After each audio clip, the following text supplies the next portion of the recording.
Chapter 1: A Cage of Polished Glass. The studio lights were an oppressive, sterile heat. They bleached all color from the set, rendering the plush crimson chairs a dull maroon and the polished chrome of the table a flat, milky gray. Julian Croft, known to the world as the Great Rinaldo, sat perfectly still, a single bead of sweat tracing a path from his temple down his jaw. He ignored it.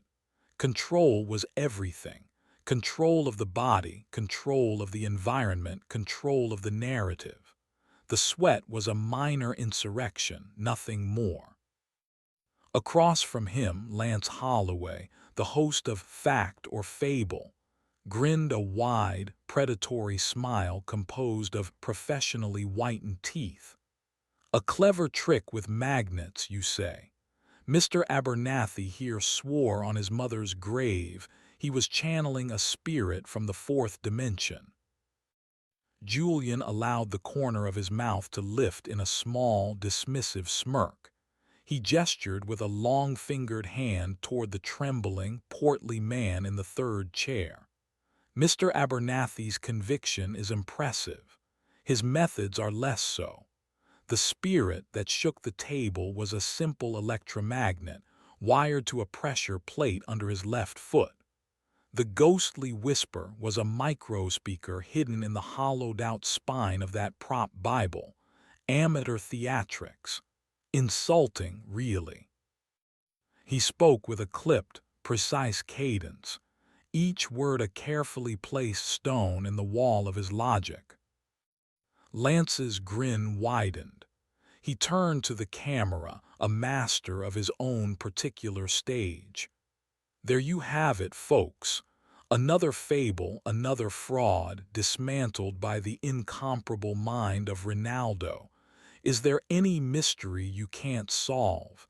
Any lock you can't pick? It was a practiced dance, a piece of theater they had performed a dozen times. Julian's role was the unassailable skeptic, the champion of reason.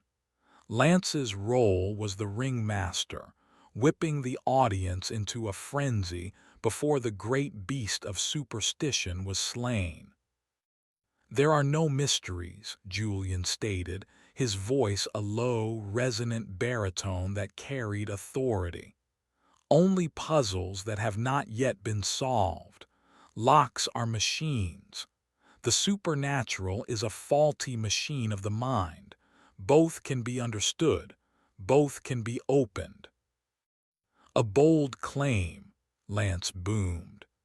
"But what if I told you we have a puzzle tonight that has remained unsolved for over 200 years?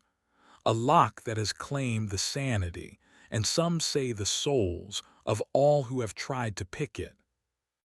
Julian's posture did not change, but a new stillness came over him. This was not in the script. He watched Lance, his eyes narrowed. The host's practiced smile had a flicker of genuine excitement in it, a glint of something unrehearsed. "I'm listening," Julian said, his voice flat. "We were recently contacted by the executor of a very old, very private estate," Lance explained, leaning forward conspiratorially. "A family with a history steeped in the arcane. They have in their possession a room. A simple Victorian parlor, they say, but this room has a secret. A single door that leads nowhere and everywhere. They claim it is a window, a wound in time, opening randomly to moments of profound terror throughout history." The studio audience murmured. Julian remained impassive, his expression one of polite boredom. He had heard 1,000 variations of this story. Haunted rooms, phantom doors, temporal anomalies. They were always a trick of the light, a gas leak inducing hallucinations, or an elaborate mechanical hoax. "The challenge is simple," Lance continued, his voice dropping to a dramatic whisper. 24 hours. survived 24 hours locked inside the unstable parlor. The Van Orden family has offered a $1 million prize to anyone who can do it and provide a rational, scientific explanation for the room's phenomena. Many have tried. Spiritualists, scientists, ghost hunters, they all came out, changed, or they didn't come out at all. Julian finally moved. He picked up his glass of water, observing the way the studio lights refracted through it. And you want me to debunk this unstable parlor?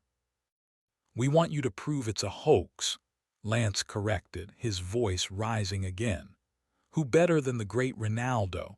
You've escaped a bank vault submerged in water. You've walked out of a sealed coffin buried under 6 feet of earth. This is just another box, isn't it? A dusty old room with a spooky story. We'll have cameras inside, of course. A live feed for the entire 24-hour period. The world will be watching. The hook was set. Public spectacle. A high-stakes challenge to his carefully constructed reputation. To refuse would be to admit there was something he could not conquer, a lock he feared. His entire career was built on the premise that such a thing did not exist. He placed the glass down with a soft click. I have some conditions, Julian said. Name them, Lance replied, his eyes gleaming. This was television gold. My team inspects the room and the entire house beforehand. No hidden wires, no projectors, no gas lines, no secret passages. Complete access. My lead engineer, Maya Jensen, will oversee the sweep. 2. The live feed must be uninterrupted. No cuts, no edits. The audience sees what I see as I see it. 3. The door is to be sealed from the outside in a manner of my choosing. A series of locks that I will design and provide. Lance nodded eagerly.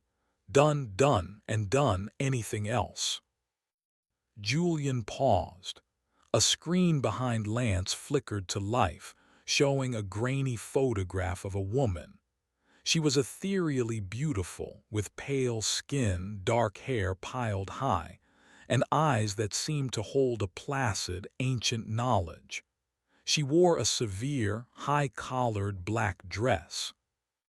And who is this? Julian asked. Our host, Lance said with a flourish. The lady of the house herself. Allow me to introduce you via satellite to Miss Serafina Van Orden. The image on the screen resolved into a live video feed. The woman was in a room that looked like a library, surrounded by leather-bound books and strange, arcane artifacts. She was just as captivating as her photograph, and she seemed to look directly at Julian with an unnerving calmness. Mr. Croft, she said. Her voice was soft, melodic, yet carried a strange weight like the tolling of a distant silver bell. It is an honor. I have followed your career with great interest. You are a man who builds beautiful, intricate cages, only to prove they cannot hold you. Julian inclined his head slightly. Miss Van Orden, I am a man who solves puzzles. You claim to have one for me. Oh, it is not my puzzle, she replied, a faint, enigmatic smile on her lips. The parlor is its own entity. It has its own rules. It is a lonely place. It craves a witness. Rooms do not crave things, Julian countered coolly. Don't they? Serafina's smile did not waver. A child's bedroom craves laughter. A library craves silence. A prison craves despair. A stage, Mr. Croft, craves an audience. The parlor is no different. It is a stage for history's most tragic performances. The woman's poetic nonsense grated on Julian's nerves. It was the typical language of the charlatan, wrapping simple tricks in layers of mystical rhetoric. He would enjoy dismantling her little theater piece by piece. "I accept your challenge, Miss Van Orden," Julian declared, turning his attention from the screen back to Lance and by extension to the millions of people watching. "Prepare your haunted room. I will bring my tools and my intellect. We will see which one is stronger. I will spend 24 hours in your parlor, and I will walk out with your $1 million prize and the truth. It will be my greatest escape."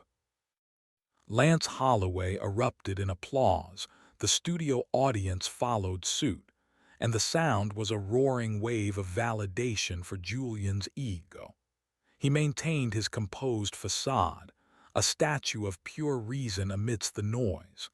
But on the screen, Serafina Van Orden's smile remained unchanged. It was not a smile of amusement or excitement. It was a smile of profound, ancient pity. As the show's theme music swelled, her soft voice was barely audible over the din, a final, chilling whisper meant only for him. "Escape, oh, Mr. Croft. The trick isn't getting out, the trick is not letting it in." The screen went dark. The studio lights felt a little colder. For the first time that evening, Julian Croft felt the unwelcome prickle of a sensation he could not control. It was not fear, it was something else. The sharp, metallic taste of a challenge that was perhaps more complex than a simple set of locks. The roar of the crowd faded to a dull hum in his ears. He was already picturing the door, the room, the puzzle. He was already formulating his plan of attack. He was the Great Rinaldo. And no box, no matter how old or storied, could hold him. Chapter 2: The House on the Hill. The Van Orden estate sat brooding on a hill overlooking the gray, choppy waters of the coast. It was not a Gothic monstrosity of crumbling spires and gargoyles. It was a severe, meticulously preserved example of Victorian architecture, all sharp angles, dark slate roofing, and deep crimson brick that seemed to absorb the weak sunlight. A wrought iron fence, its points sharpened like spears, enclosed the property. There was a sense of order, of rigid, unyielding discipline, that Julian found far more unsettling than manufactured decay. He stood at the gate, hands in the pockets of his tailored black coat, the sea wind whipping his dark hair across his face. Beside him, Maya Jensen zipped up her practical jacket, her brow furrowed with worry. "I don't like this, Julian," she said, her voice tight. "The whole setup stinks. This woman, this house. It's a script from a bad movie." "All ghost stories are bad scripts, Maya," Julian replied without looking at her. "They rely on the same tired tropes. That's what makes them so easy to deconstruct. This will be no different. My team spent 48 hours sweeping this place. We used every piece of equipment we have. Ground-penetrating radar, thermal imaging, spectrum analyzers. Nothing. No hidden cavities, no abnormal energy readings, no wiring that isn't on the century-old blueprints. The house is clean. Too clean." "Good," Julian said, finally turning to face her. "That means the trick is subtle, psychological. I prefer a challenge that requires finesse over brute force." "Or it means we're missing something," she countered. "Something our technology can't read." Julian offered her a reassuring, if condescending, smile. "There is nothing my mind can't read. Let's go. Show time." The great iron gate swung open without a sound, operated by an unseen mechanism. They walked up the long, winding drive, followed by the television crew lugging their equipment. Lance Holloway was already at the massive oak front door, mic in hand, performing a breathless introduction for the cameras. The door was opened by Serafina Van Orden herself. She was even more striking in person, dressed in a simple, floor-length gown of dark velvet that made her pale skin seem almost luminous. Her eyes, a deep, liquid brown, fixed on Julian. "Welcome, Mr. Croft," she said, her voice the same soft chime he remembered from the studio. "The parlor is waiting." She led them through the house. The interior was a museum of the macabre and the strange. Glass cases held anatomical oddities, a two-headed snake preserved in formaldehyde, a collection of antique surgical tools. Books with strange symbols on their spines lined the walls from floor to ceiling. The air was thick with the scent of old paper, beeswax, and something else. Something faintly metallic and sweet, like dried flowers and old blood.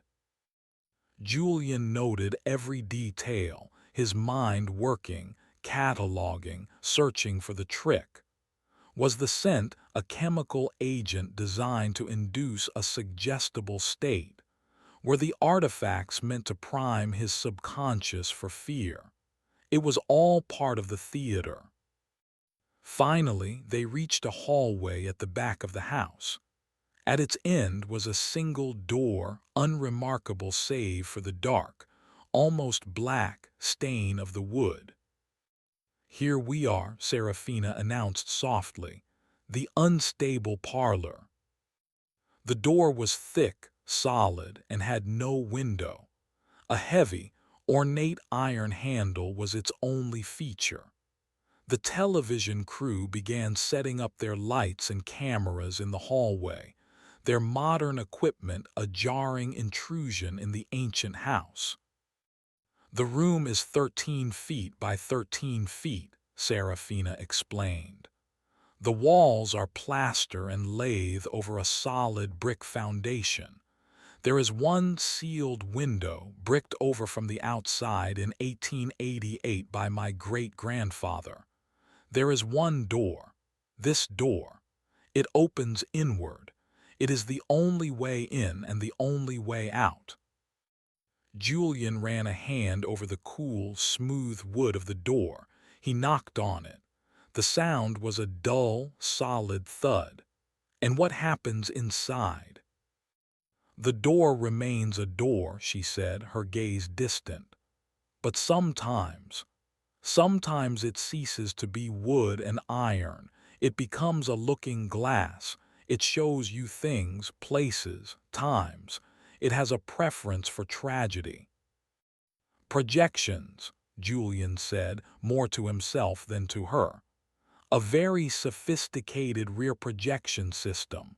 The door must be a screen of some kind." Serafina smiled her pitying smile. "You will see." For the next hour, Julian and Maya worked. They installed their own cameras inside the small, oppressive room, one in each corner pointing toward the center. The parlor was furnished as expected. 2 high-backed velvet chairs, a small mahogany table, a faded Persian rug, and wallpaper with a dizzying pattern of dark red roses. The air inside was stale, cold, and utterly still. Julian examined every inch of the floorboards, the walls, the ceiling. He found nothing. No seams, no lenses, no emitters. It was just a room, an old, silent, suffocating room. When they were finished, it was time. Julian stood in the hallway before the open parlor door. He had changed into a simple black shirt and trousers. Maya did a final check on his personal microphone. "24 hours, Julian," she whispered, her hands fussing with the collar of his shirt. "You have the panic button in your pocket. The moment things get weird, you press it. I don't care what it does to your reputation. You press it." "I won't need it," he said, gently removing her hands. "It's just a room, Maya." He stepped across the threshold. The temperature inside was noticeably colder. He turned to face the crew. Lance gave him a thumbs up. Maya gave him a look of profound dread. Serafina simply watched him, her expression unreadable. "The locks," Julian announced. His team brought forward a heavy steel case. Inside were 3 unique, complex locks of his own design. One was a magnetic lock requiring a specific sequence of polarized keys. Another was a multi-tumbler puzzle lock. The third was a heavy, old-fashioned deadbolt, but its internal mechanism was a labyrinth he had spent a month creating. It was his signature, conquering the man-made. They installed the locks on the outside of the door, bolting heavy steel plates into the frame. Julian watched from inside as the first lock was set, then the second, then the third. With each resonant clack, the world outside was sealed away. The sounds from the hallway became muffled, distant. Finally, the third lock engaged. A silence. He was alone. The light from the hallway was gone, plunging the room into near darkness, illuminated only by the faint red recording lights on his own cameras. He took a slow, deep breath, the master of his new cage. He stood in the center of the room for a long moment, letting his eyes adjust. The darkness was thick, cloying. The silence was absolute. There was no hum of electricity, no creak of the old house settling, no whisper of wind. It was a dead, perfect void of sound. "This is the Great Rinaldo," he said, his voice sounding unnervously loud in the stillness. He was speaking to the cameras, to the audience he knew was watching. "I am now sealed inside the unstable parlor. The 24-hour countdown begins now. My first task is to conduct a thorough, scientific examination of my environment. Every puzzle has a solution. One must simply find the first thread." He pulled a small, powerful flashlight from his pocket and began his work. He was confident. He was in control. He was the Great Rinaldo, and this was just another box. An empty, silent, dark box.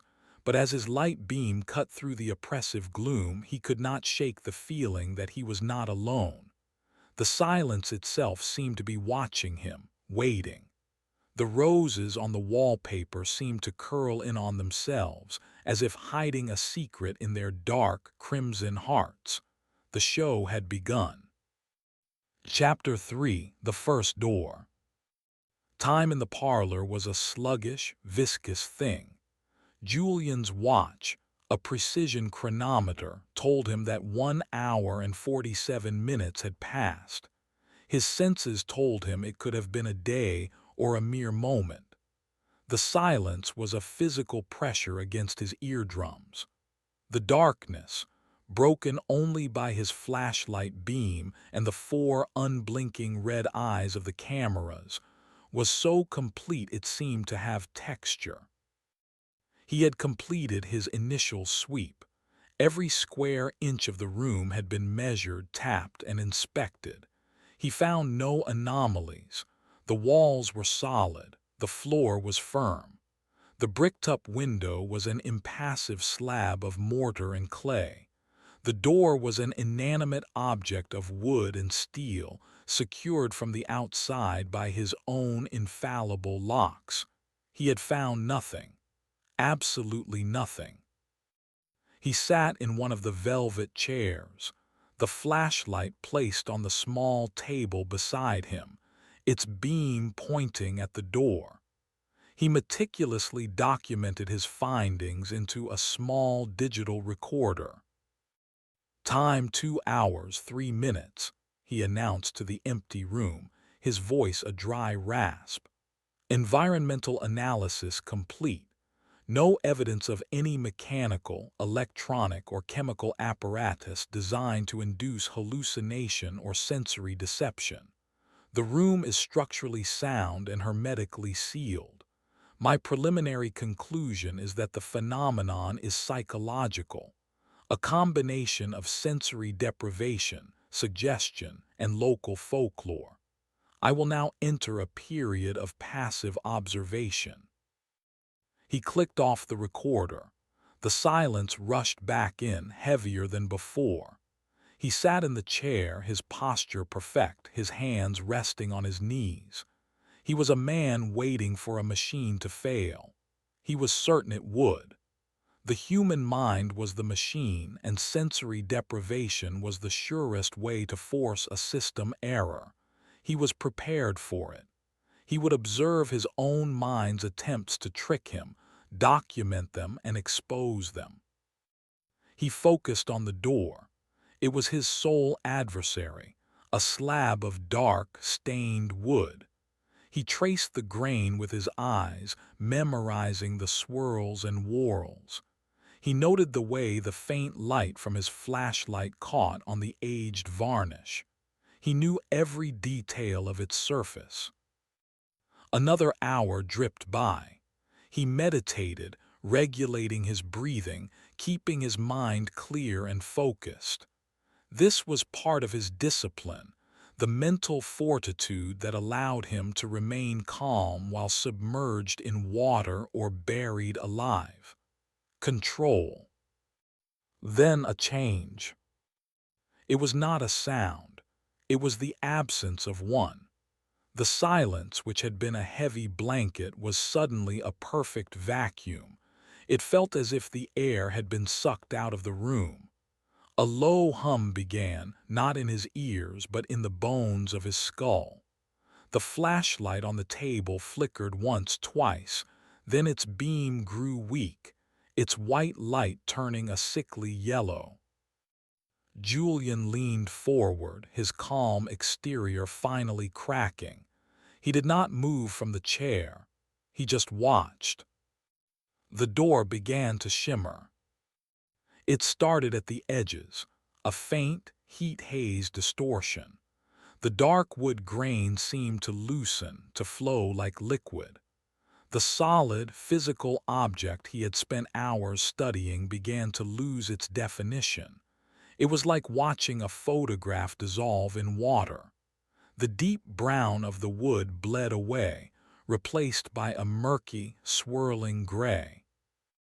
"Incredible," he whispered, his voice hoarse. He raised the digital recorder. "Time 3 hours, 16 minutes. A visual anomaly is occurring. The surface of the door is exhibiting properties inconsistent with its material composition. It appears to be translucent." The gray murk swirled faster and faster, then cleared abruptly, like smoke blown from a mirror. The door was gone. In its place was a perfect, silent window into another place. Julian's breath caught in his throat. His scientific mind scrambled for an explanation. Hologram, high-resolution screen, some kind of quantum projection I've never seen before. But his senses screamed a different truth. He saw a narrow, cobblestone street, slick with grime. Timber-framed houses leaned against each other, their windows dark and empty. The sky was a hellish orange, thick with black smoke that billowed and churned. Embers large as a man's fist rained down. He could almost feel the heat, a dry, baking wave that seemed to radiate into the parlor. He could almost smell the smoke, acrid and oily. A woman ran past the window, her face a mask of terror, her clothes smoldering. A man followed, his arms laden with a wooden chest, his eyes wide with panic. In the distance, a great stone building, a church perhaps, was engulfed in a roaring sheet of flame, its spire collapsing in a shower of sparks. The sound came a moment later, not through the door, but from everywhere at once. A terrible, deafening roar of fire, mingled with the screams of a terrified populace and the splintering crash of falling timber. It was chaos, it was pandemonium, it was a city dying. Julian sat frozen in his chair, his knuckles white where he gripped its arms. His mind, a fortress of logic and reason, was being systematically dismantled. This was not a projection.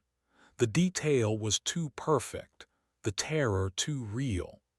The light from the burning city cast flickering, dancing shadows into the parlor. The roaring flames were reflected in his wide, disbelieving eyes.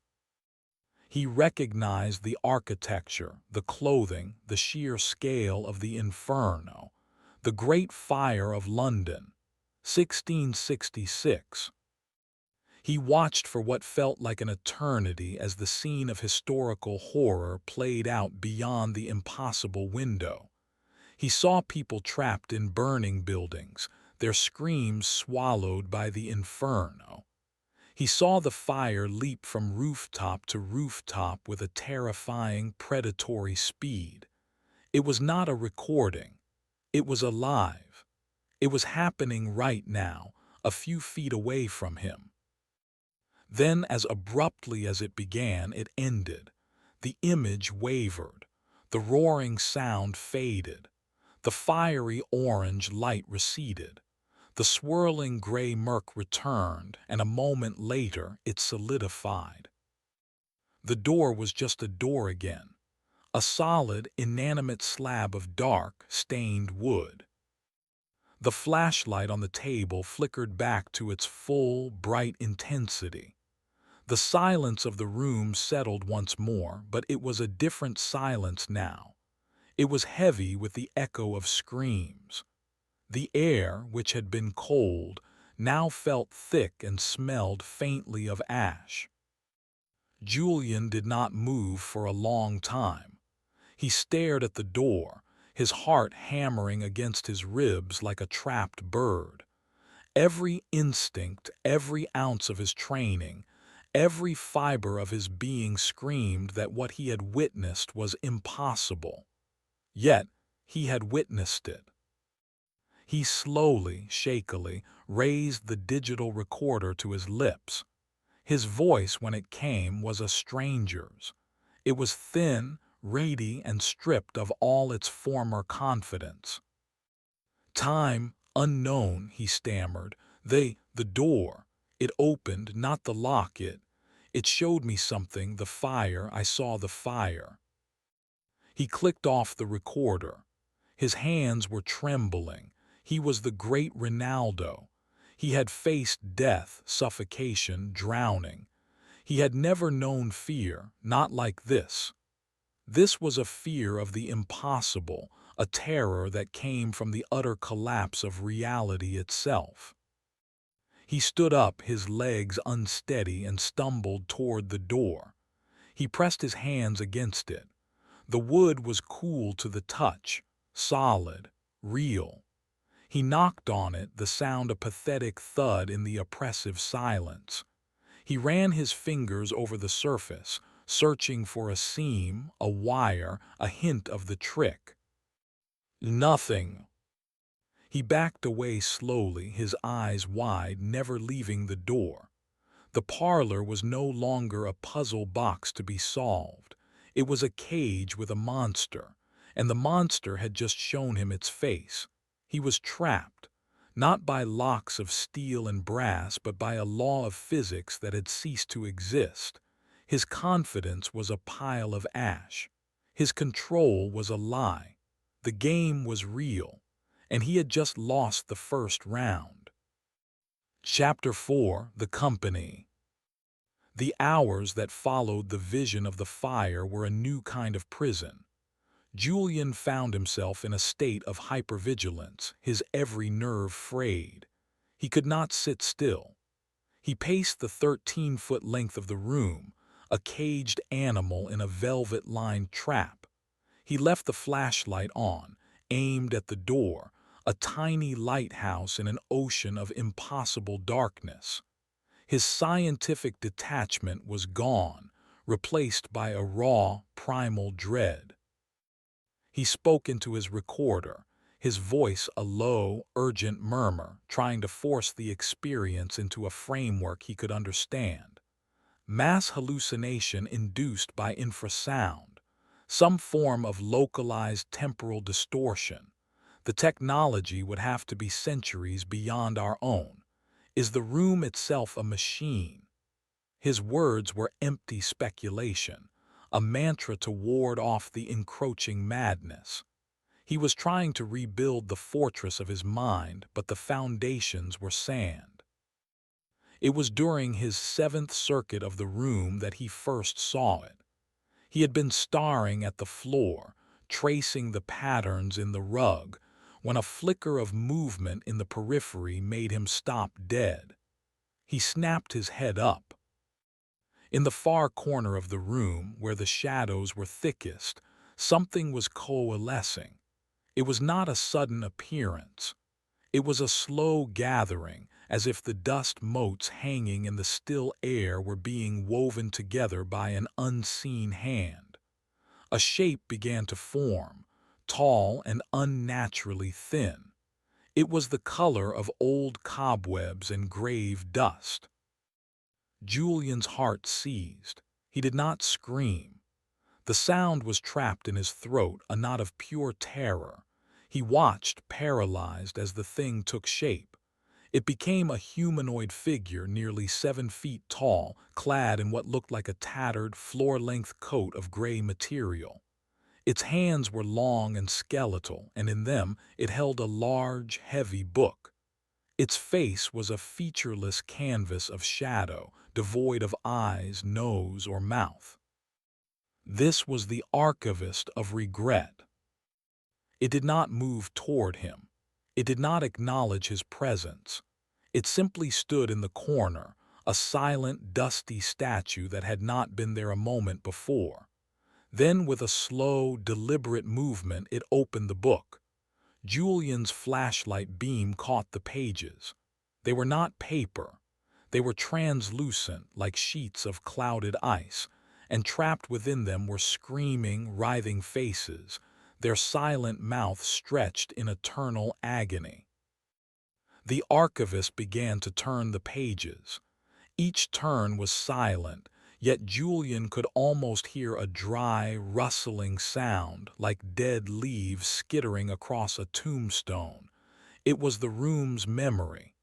It was a monument to the suffering the parlor had witnessed. It was not a threat. It was a statement of fact. This is where you are. This is what we do here. Julian backed away until his shoulders hit the wall opposite the creature. He could not breathe. His mind, which a moment ago was grasping at straws of scientific theory, went completely blank. There was no explanation for this. This thing was not a hallucination. It had a physical presence, a weight in the room that was as real as the velvet chairs. He was still pressed against the wall, his gaze locked on the silent, page-turning figure, when the low hum started again in his skull. The flashlight flickered. He tore his eyes from the archivist and stared at the door. It was happening again. The wood dissolved, the gray murk swirled. This time Julian knew what to expect. He braced himself. The image that resolved was not one of fire and chaos. It was quiet, cold, and intimate.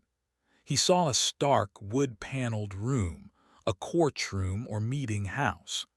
A young girl, no older than 15, stood before a panel of grim-faced men in puritanical black robes.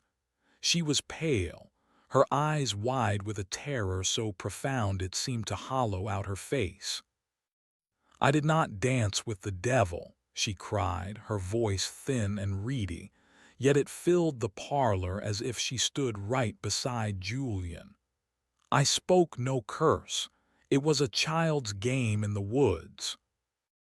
One of the men, a gaunt figure with a severe beard, pointed a bony finger at her. "You will confess your congress with Satan, or you will hang from the gallows, which?"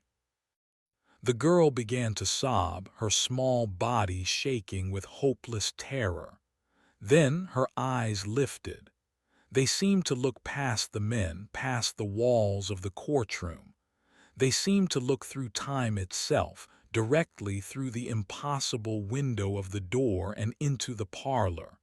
Her gaze locked with Julian's. Her terror-filled eyes found his. And she pointed. Her small, trembling finger was aimed directly at him. "He is with me," she shrieked, her voice cracking with madness and fear. "He is the one, the dark man who whispers. He made me do it." Julian flinched as if struck. A coldness, so intense it was like a physical blow, slammed into him.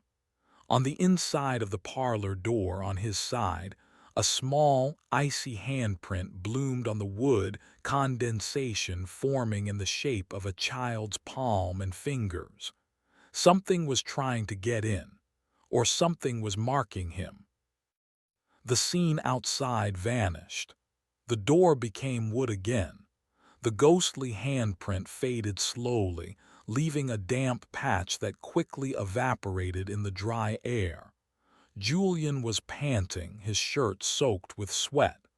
The accusation, the pointing finger, the handprint, it had made him a participant, not just a spectator.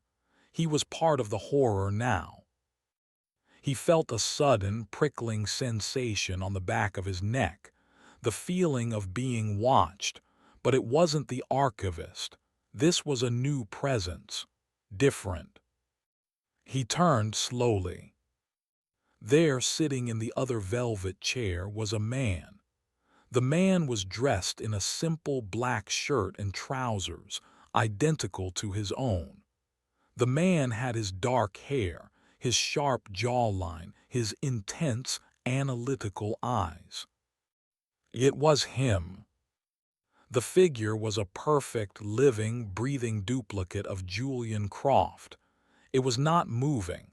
It was not speaking. It was just sitting there, watching him with a calm, detached expression, an expression of faint, pitying amusement. This was the still man. Julian's control, the bedrock of his entire existence, shattered into a million pieces. The sight of his own face, worn by another entity, observing his terror with such placid mockery, was the final, insurmountable violation. A raw, guttural scream tore from his lungs, a sound of pure, unadulterated madness. It was the only sound in the room, but it was enough to fill the void. He screamed and screamed until his throat was raw, his vision swam with black spots, and his legs gave out from under him. He collapsed to the floor in a heap, the scream turning into ragged, desperate sobs.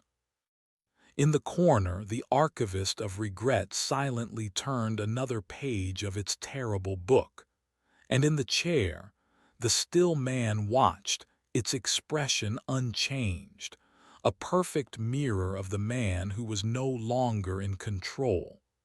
The parlor finally had its show.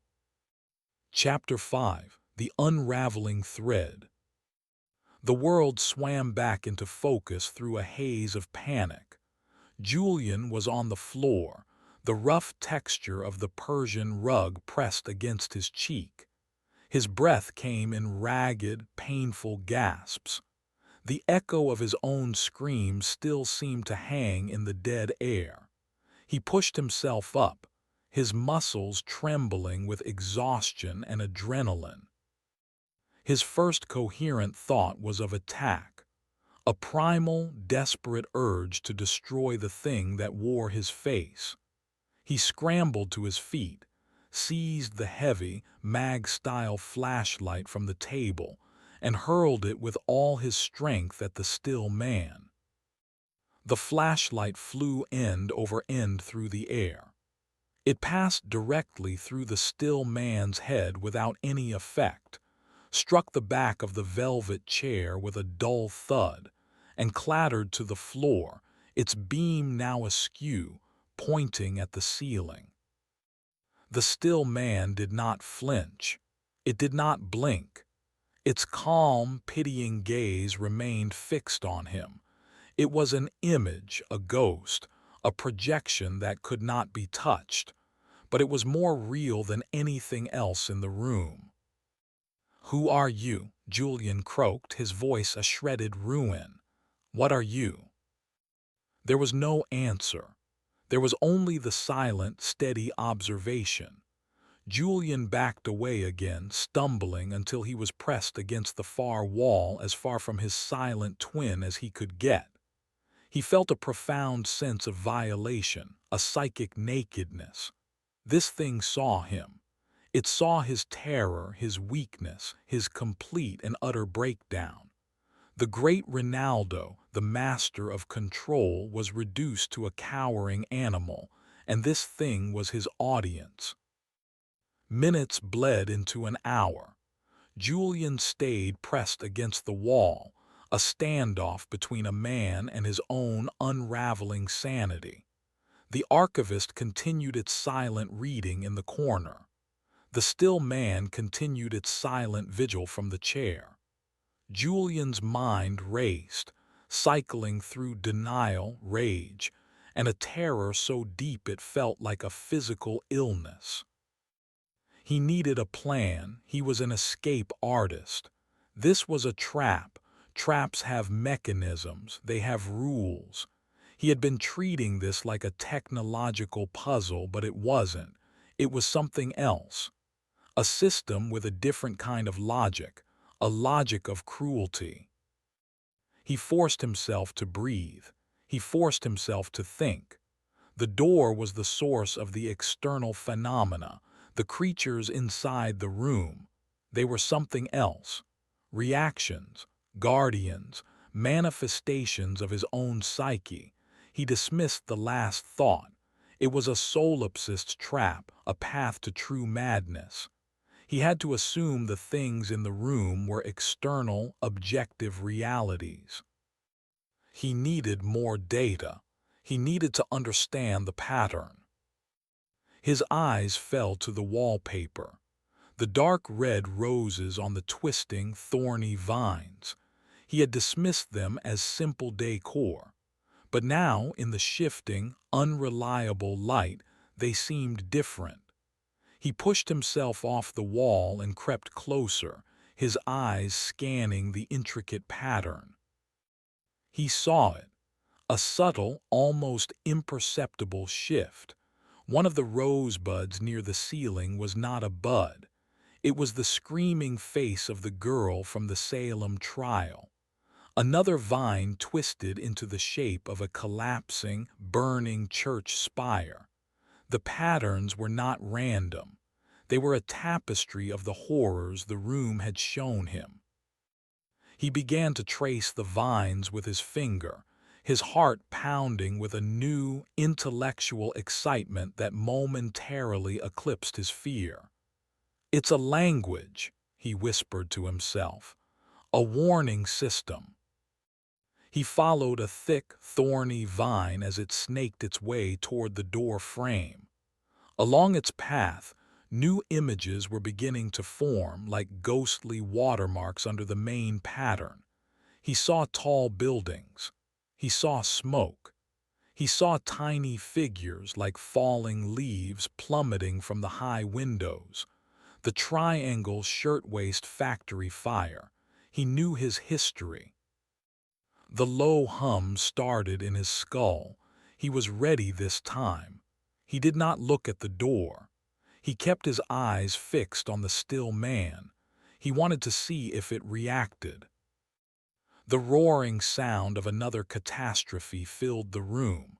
The screams of terrified women, the crackle of flames, the horrifying thud of bodies hitting pavement. Light from the new vision flooded the parlor. The still man did not move. Its calm gaze never left him. It was immune or indifferent. It was only interested in him. The vision faded. Julian turned back to the wall. The images of the factory fire were now sharp and clear in the wallpaper pattern, a new memory added to the room's grotesque collection. This was a rule. The room telegraphed its punches. It showed you the horror before it happened. Why? Was it a form of torture, a way to build anticipation, or was it a clue? His mind, starved for a solvable problem, latched onto this. He was no longer a victim. He was a cryptographer, a code breaker. His old self began to re-emerge, not with the arrogant confidence of before, but with the grim, focused determination of a survivor. He began to examine the room again with new eyes. He was not looking for wires or projectors. He was looking for a language, for patterns, for rules. He ran his hands along the baseboards, the chair legs, the table. He peeled back a corner of the Persian rug, and underneath he found it. Scratched into the dark wood of the floorboards were lines, a complex overlapping lattice of diagrams, symbols, and frantic, spidery handwriting. It was a map, a mad, desperate map. He recognized some of the symbols, alchemical signs, astrological charts, but others were completely alien. This was the work of a predecessor, a former prisoner who had tried to solve the same puzzle. The cartographer of scars, he thought, a name bubbling up from his subconscious. He knelt, tracing the lines with his finger. Much of it was gibberish, the product of a mind long since broken.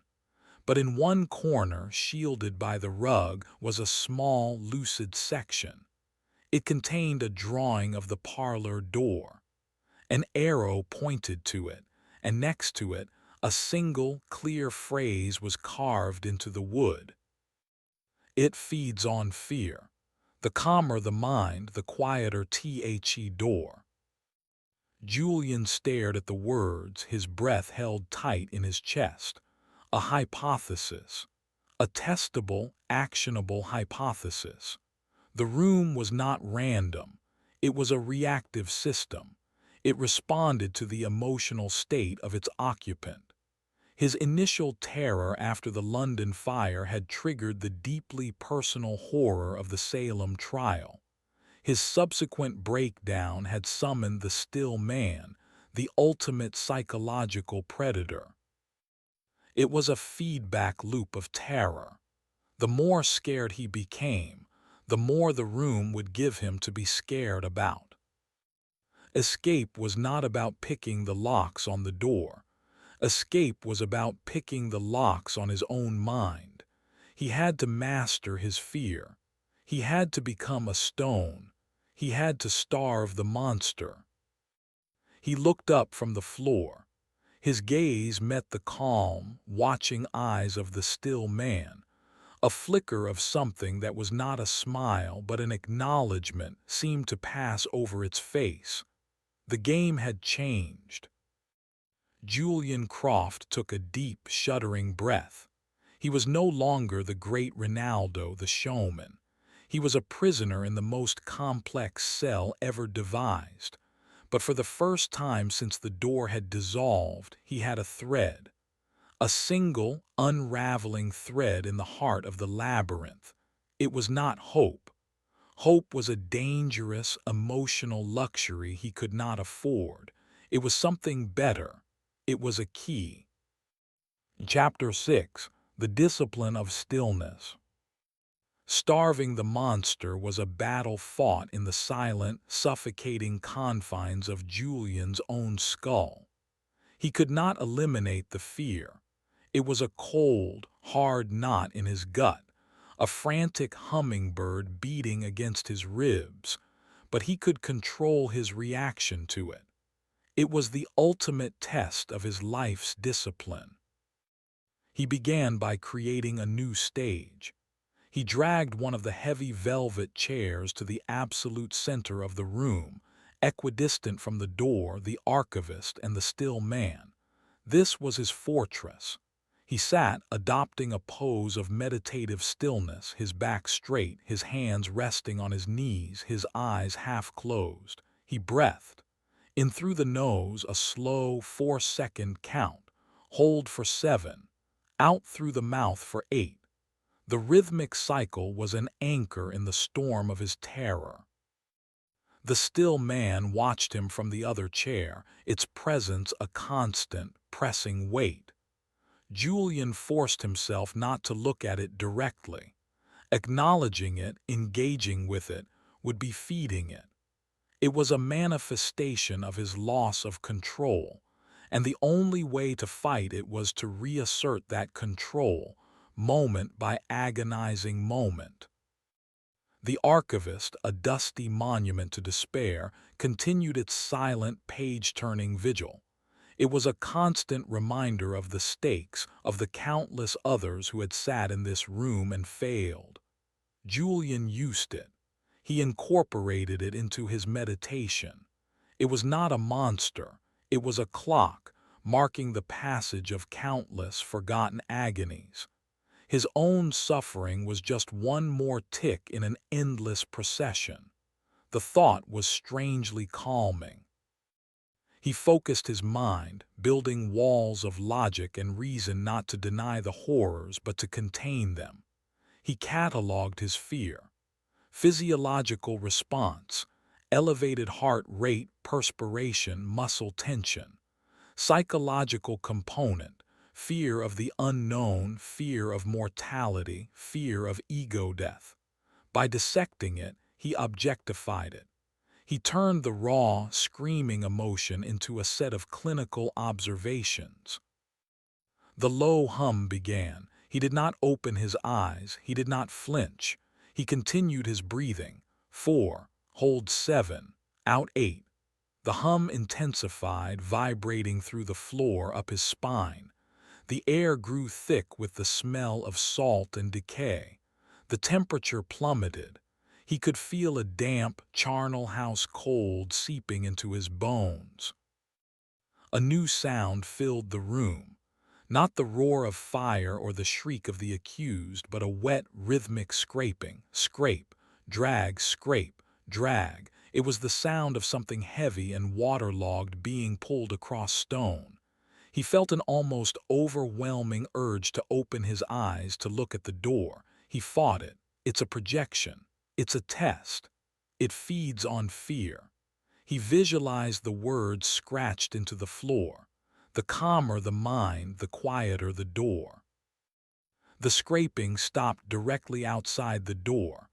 A great groaning creak followed, the sound of ancient, water-swollen timbers straining. Then a voice, gurgling and distorted as if spoken through a mouthful of seawater.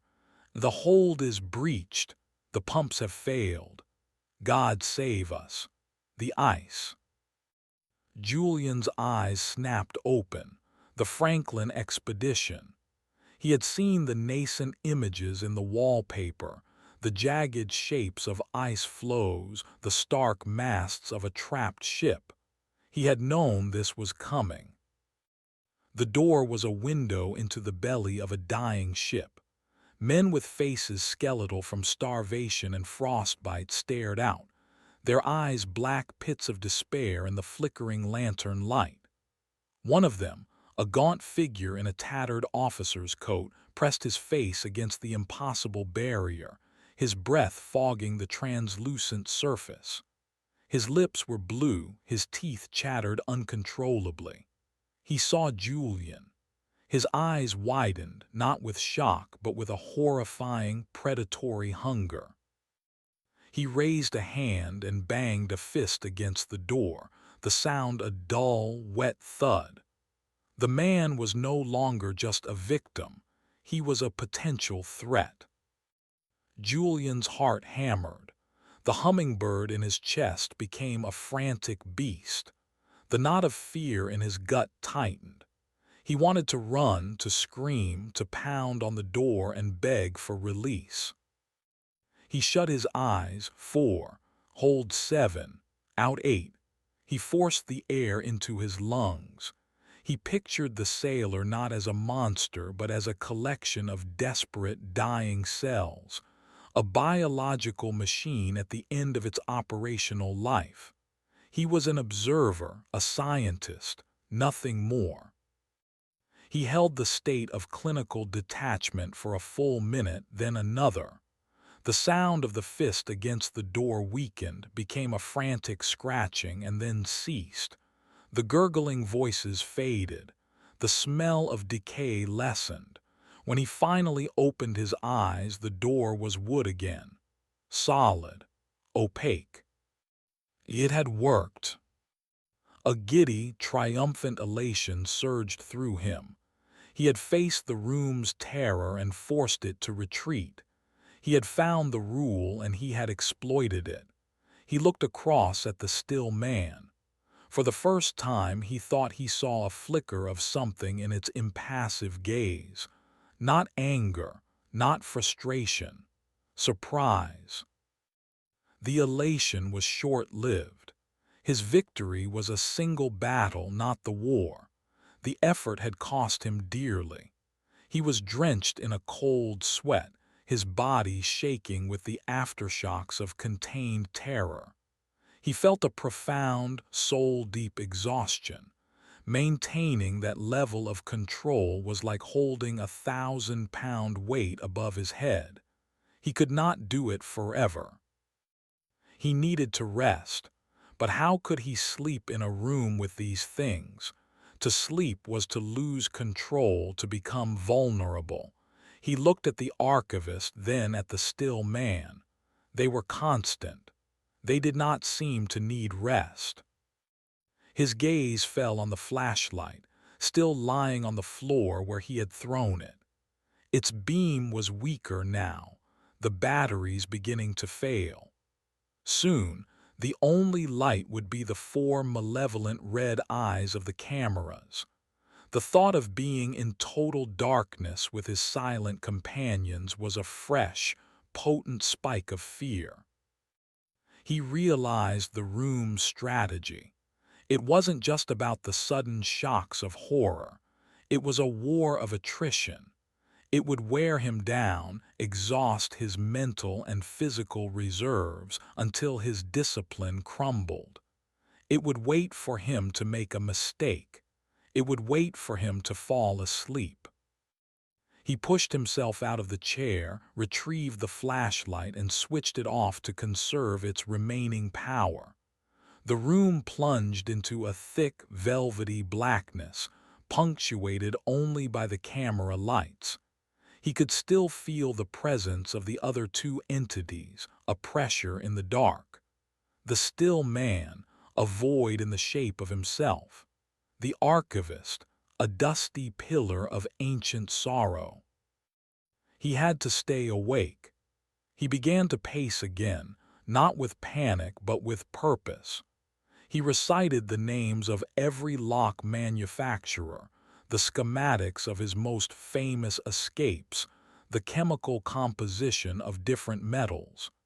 He filled the silence with the litany of his knowledge, a shield of facts against the encroaching madness. But his body was a traitor. His eyelids grew heavy. His thoughts began to blur.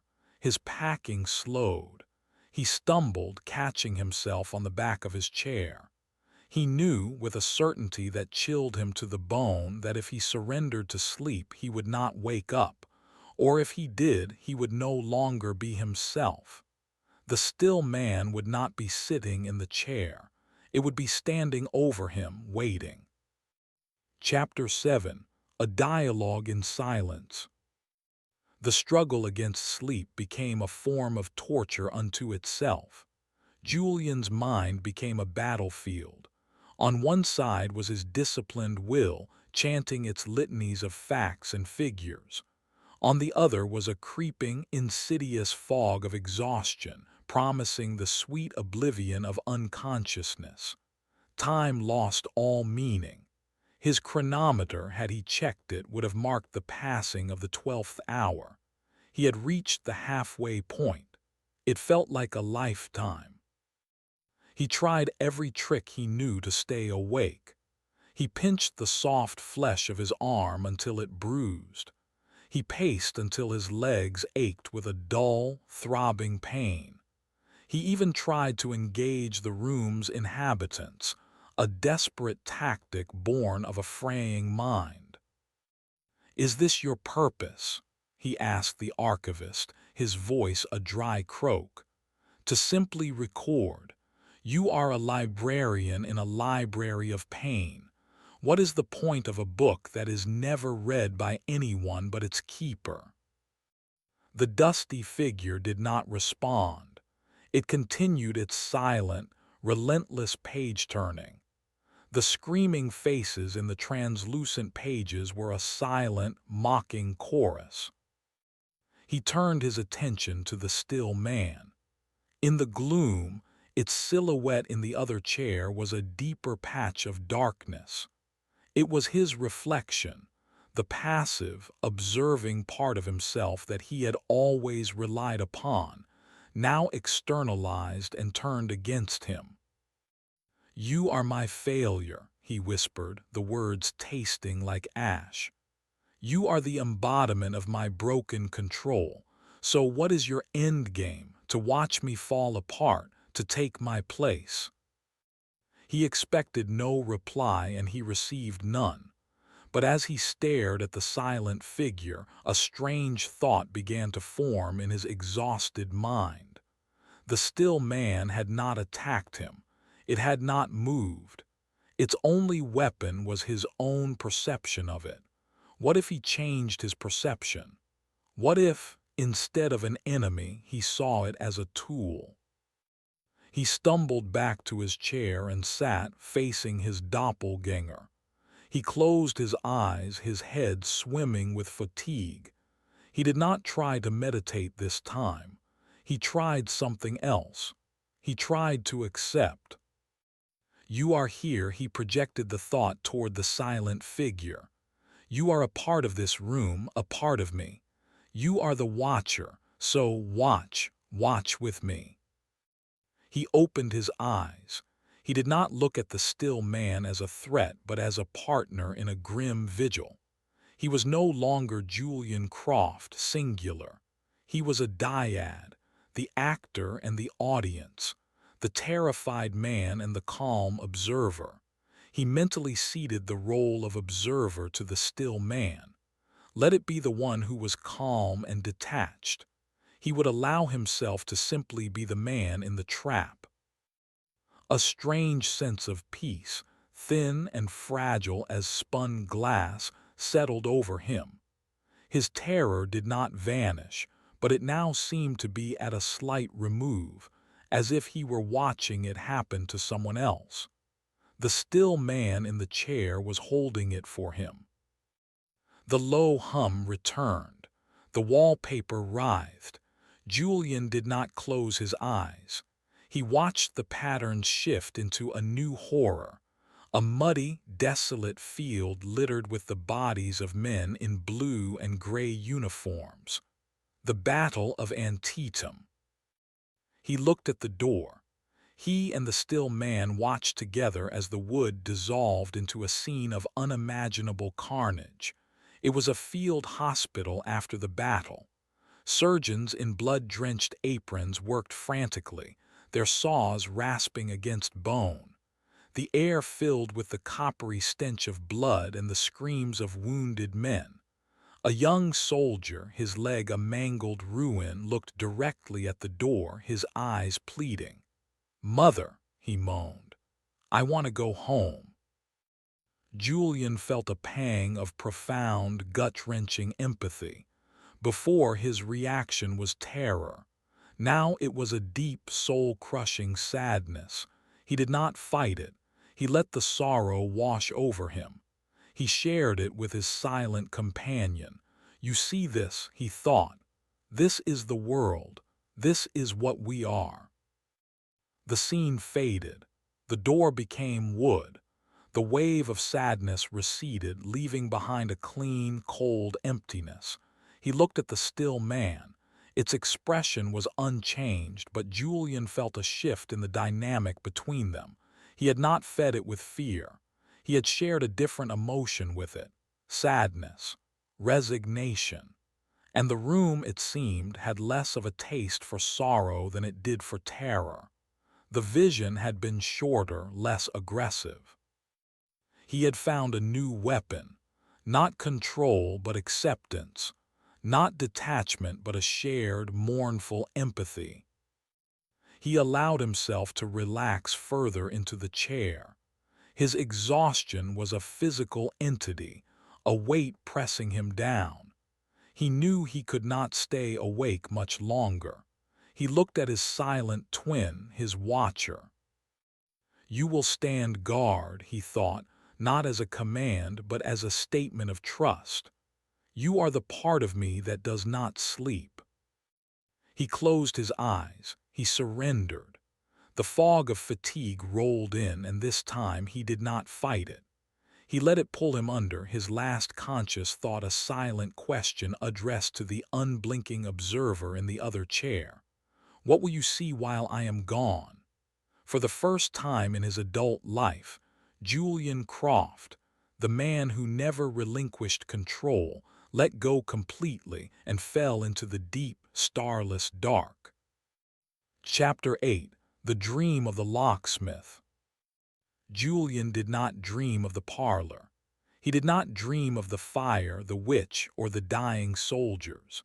He dreamt of a workshop, his first workshop in the basement of his childhood home. The smell of sawdust and machine oil was so real he could almost taste it. Sunlight streamed through a high, dusty window, illuminating the workbench where a younger version of himself, a boy of about 10, was hunched over a small, intricate brass lock. The boy's brow was furrowed in concentration.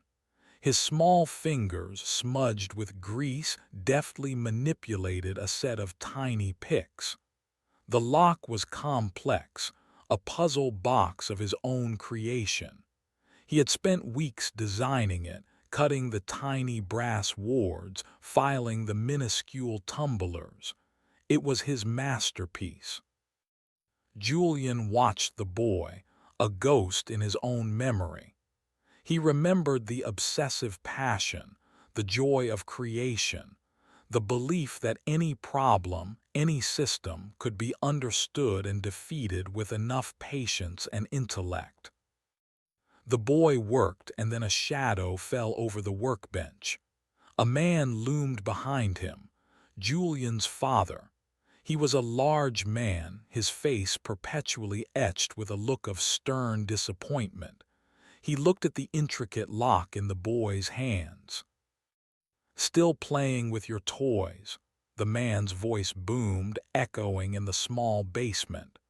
"A real man builds things, houses, businesses, not useless little trinkets." The boy flinched but did not look up from his work. "It's not a toy, it's a puzzle, it's perfect. No one can open it." "No one wants to, son," his father said, his voice laced with a weary cruelty. "There's nothing inside, it's an empty box." He placed a heavy hand on the boy's shoulder. "Your grandfather was a carpenter, I am a contractor. We build things that open, that let people in. You build things to keep them out. What are you so afraid of?" The man walked away. The boy remained hunched over the lock, his small shoulders trembling. He set down his picks. He held the perfect, beautiful, useless lock in his hands. It was cold and heavy, an empty box. The dream shifted. Julian was no longer in the basement. He was in the parlor, but he was not himself. He was the boy. His small legs dangled from the edge of the velvet chair. The room was vast, a cavern of shadows. Across from him in the other chair sat his father, his face a mask of stern, silent judgment. It was the still man, but it wore his father's face. In the corner, the archivist turned the pages of its book, and the translucent sheets showed not historical horrors, but Julian's own failures. A failed relationship, a friendship betrayed by his own arrogance, every lonely night spent choosing his work over human connection. His life was a collection of locked boxes, all of them empty. The boy on the chair began to cry, silent tears tracking paths through the grease on his cheeks. He was afraid. He was afraid of the empty boxes. He was afraid of the man in the other chair. He was afraid of being alone. The low hum started. The door began to dissolve. The boy squeezed his eyes shut, bracing for a new terror. But the sound that filled the room was not one of suffering. It was a gentle, tinkling melody, a lullaby. He opened his eyes. The door was a window into his childhood bedroom. The room was bathed in the soft, warm light of a bedside lamp. His mother sat on the edge of his bed. She was younger, her face unlined by the illness that would later take her. She was humming the lullaby, her hand gently stroking the hair of the sleeping boy in the bed, a younger version of himself, safe and protected. The woman in the vision turned her head. She looked at the boy in the parlor chair. She smiled, a sad, gentle smile of infinite love and compassion. "It's all right to be afraid, Julian," she whispered, her voice a warm echo in the cold, dead room. "You don't have to lock everything away." The boy in the chair reached a hand out toward the vision of his mother, a single, desperate sob escaping his lips. "Mom." The image wavered. The lullaby faded. The door became wood again. Julian woke with a gasp. He was himself again, a grown man slumped in the velvet chair. The room was dark and silent. His face was wet with tears. The dream had been more real, more devastating than any of the historical horrors. The parlor had not shown him a global tragedy. It had shown him a personal one. It had found the original lock, the one he had built around his own heart as a small, lonely boy in a dusty basement. It had found his core vulnerability. He looked across the room. The still man was no longer in the other chair. It was standing now directly in front of him, only a few feet away. It was not menacing. Its expression was no longer one of pitying amusement. It was blank, a mirror. Julian stared at his own face, reflected in the face of the creature. He saw the tear tracks. He saw the exhaustion. He saw the raw, exposed grief of a boy who just wanted his mother. "What do you want from me?" he whispered, his voice broken. The still man did not answer. It simply raised a hand, its movements slow, deliberate. Julian flinched, expecting a blow, but the hand did not strike. It reached out, its fingers stopping an inch from his cheek, not quite touching him. And then it began to change. The features softened. The harsh, analytical lines of Julian's face melted away, replaced by a gentler, more feminine curve. The dark hair lightened, softened. The eyes, which had been his own, became the warm, compassionate eyes of his mother. The creature was showing him what he wanted, what he had locked away. It was offering him a comfort he had denied himself for 30 years. All he had to do was lean forward. All he had to do was accept the illusion. He knew with a sudden, terrifying clarity what this was. This was the final trap, not fear, not sadness, hope. It was offering him the one thing that could truly break him, the promise of an escape not from the room but from himself. He stared at the face of his mother, so close he could almost feel her breath, and a new, terrible battle began within him. The battle between the lonely boy who wanted comfort and the escape artist who knew that all magic was a lie. Chapter 9: The Last Trick. The face of his mother, a perfect, loving illusion, hung in the air before him. The temptation was a physical ache in Julian's chest, a deep, primal yearning to surrender, to accept the comfort offered, regardless of the cost. His entire life had been a flight from this exact vulnerability, this raw, unprocessed grief. Now the parlor was forcing a reckoning, using his most cherished memory as a weapon. He could feel the pull of the illusion, a siren song promising an end to the pain, an end to the lonely struggle. He could lean forward, close his eyes, and pretend. The room would win. It would consume him, another dusty memory bound in the archivist's terrible book.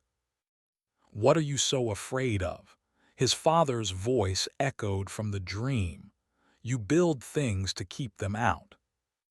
He was afraid of this tidal wave of emotion, this weakness. He had spent his life constructing walls, intricate locks of logic and denial. And now, the one key that could open them all was being offered by a monster. He looked past the illusory face, into the blank, waiting eyes of the still man beneath it. He saw his own reflection there, a man on the precipice. And in that reflection he found an anchor.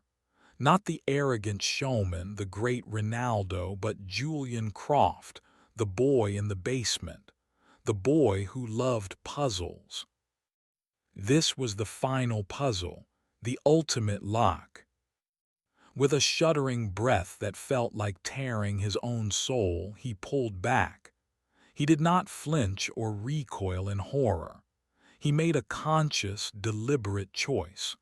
He looked at the face of his mother and spoke, his voice clear and steady, though it cost him everything. "You are not her," he said. The illusion wavered, like a reflection in disturbed water. The features of his mother flickered, momentarily reverting to his own face before solidifying again, the loving expression now tinged with a desperate, pleading sadness. It was the room's last, best effort. "I loved her," Julian continued, speaking as much to himself as to the entity. "I locked that love away when she died because it hurt too much. I built a fortress of intellect around it. I convinced myself that emotions were a weakness, a flaw in the machine. You are showing me that my fortress is also my prison. Thank you for the lesson, but you are still just a reflection, a trick, and I am done being tricked." He stood up slowly, deliberately. He did not take his eyes off the creature. The face of his mother began to dissolve, the features melting like wax, the loving expression contorting into a silent, despairing scream. The form of the still man itself seemed to lose its cohesion. its solid silhouette becoming thin and transparent like smoke. He had broken the feedback loop. He had refused to give it the emotion it craved. He had not reacted with fear or sadness or even hope. He had reacted with acceptance and truth.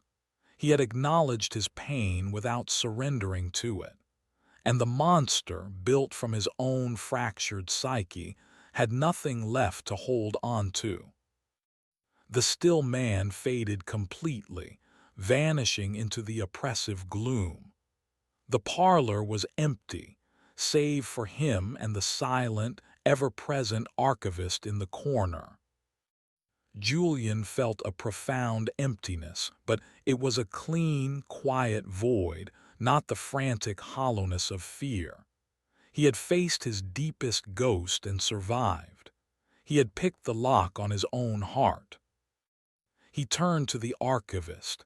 It stood as it always had, turning the pages of its book. But now Julian saw it differently. It was not a monster. It was a machine, a recording device, a passive, indifferent observer. It was the room's hard drive, its memory. It was just a part of the mechanism. He walked over to the dusty figure, stopping a few feet away. "How many?" he asked, his voice soft. "How many souls are in your book? How many people sat in these chairs and were broken by their own reflections?" The archivist, for the first time, stopped turning its pages. Its featureless head tilted, a gesture of something akin to curiosity. The silence in the room deepened, becoming heavy and expectant. "You are different," a voice whispered. The voice was not in Julian's head. It was in the room, a dry, rustling sound that seemed to come from all around him, like the skittering of 1,000 dead leaves. It was the voice of the archivist, the voice of the parlor itself. "They all fought," the voice rustled. "They fought the visions, they fought the memories, they fought their reflections, they fed the room with their struggle. You accepted. You starved the mechanism by embracing the pain." "What is this place?" Julian asked, his own voice steady. The final pieces of the puzzle were falling into place. "A place of echoes," the voice whispered. "A wound. It does not create, it reflects. It shows you what is already there. The great tragedies of the world, the small tragedies of the heart. It seeks resonance. It feeds on the energy of unresolved pain." Julian looked at the door. "And the door, can it open?" "Everything that is locked can be unlocked," the voice rustled, a chilling echo of his own philosophy. "The lock is not on the outside. It never was." Julian understood. The 3 complex man-made locks he had so proudly installed were irrelevant. They were a misdirection, a trick played on his own ego. The real lock was the room's connection to him. He had been the power source. His fear, his grief, his struggle, they had been the fuel that kept the door a window. He walked to the door and placed his hand flat against the cool, solid wood. He closed his eyes. He did not try to meditate or control his emotions. He simply let them be. He acknowledged the fear that still lingered, the deep well of sadness for his mother, the loneliness of his life. He did not fight them. He did not lock them away. He let them exist. He accepted himself, flaws and all. "There is no more for you to feed on," he said quietly to the room, to the door. "The show is over." He felt a deep, resonant thrum travel through the wood, into his hand and up his arm. It was not violent. It was a sigh of release, a mechanism disengaging. On the other side of the door, He heard a sound he had not heard in nearly 24 hours. A loud, metallic clack. It was the sound of a deadbolt sliding back. One of his own, supposedly infallible locks disengaging on its own. Clack, the second lock released. Clack, the third. Julian's breath hitched. He wrapped his fingers around the cold iron handle. He turned it. The latch clicked. He pulled. The door swung inward with a low groan, opening into the dimly lit hallway of the Van Orden estate. Chapter 10. The Man Who Walked Out. The light from the hallway was a physical assault. Julian threw a hand up to shield his eyes, stumbling back as the mundane reality of the house flooded the supernatural stillness of the parlor. He saw the bewildered faces of the television crew who had been keeping a sleepless vigil. He saw Lance Holloway, his jaw hanging open in disbelief. He saw Maya, her face pale, tears streaming down her cheeks as she rushed forward. "Julian," she cried, throwing her arms around him. He was stiff, unresponsive for a moment, his body still attuned to the dead silence of the room. Then he slowly, awkwardly returned the embrace. He was out. "The locks," Lance stammered, pointing a trembling finger at the door. They opened from the inside. That's impossible." Julian pulled away from Maya, his gaze sweeping over the assembled crew. He looked like a man who had returned from a long and brutal war. He was gaunt, his eyes sunken and shadowed, his face etched with lines that had not been there a day before. But in his eyes there was a new, quiet stillness. The arrogant fire of the Great Rinaldo was gone, replaced by the calm, somber wisdom of a man who had faced his own personal abyss. He looked back into the parlor. From the hallway it looked just like it had when he entered, a dusty, forgotten room. The oppressive atmosphere was gone. The shadows were just shadows. He could see the archivist, but it was fainter now, a mere shimmer in the corner like heat haze. It was fading, its connection to him severed. Serafina Van Orden stepped forward from the back of the crowd. Her placid, enigmatic expression was gone, replaced by one of profound, unadulterated shock. She stared at Julian, then at the open door, then back at Julian.